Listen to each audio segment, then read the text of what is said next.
Mahatma Gandhi, who had anticipated all this, thought that this system of education, which is so expensive, would not do if education was to be brought within the reach of every Indian, rich or poor.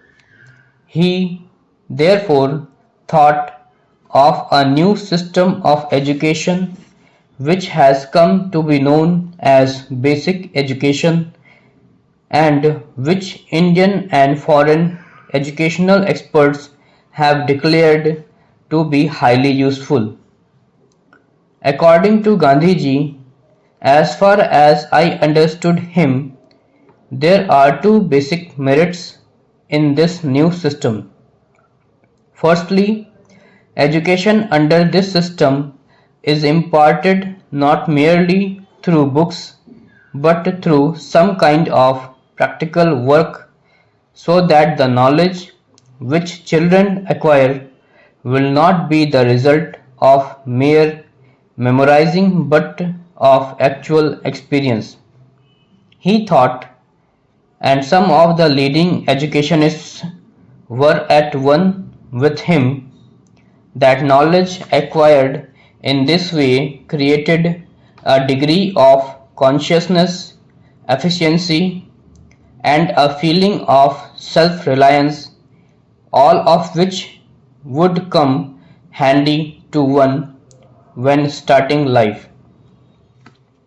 Secondly, the other merit in this system, according to him, is that it brings education for all within the pale of practical possibility because the handicraft on which children would be working would bring some return in terms of money, which would go, at least in part, to meet the expenses of their children.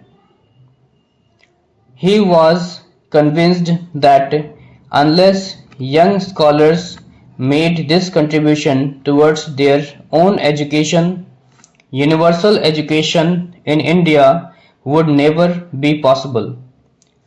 The result of all the discussions and experimentation in the field of education during the last 16 or 17 years is, in my opinion, the same that we arrived at in our discussions in the first conference at Wardha. Educationists had admitted the utility of the new system but considered children's contribution towards their education as not only impossible but undesirable.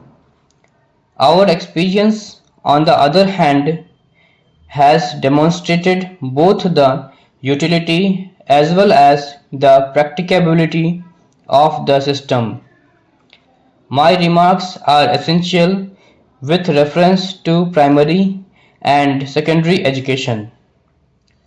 Little has been done so far to apply this system to higher education. It is not, therefore, possible to say anything about it on the basis of experience. In spite of all that has been done in this field so far, it is a pity that this system has not received the encouragement which it deserved and which we could have given it after achieving independence from the British rule.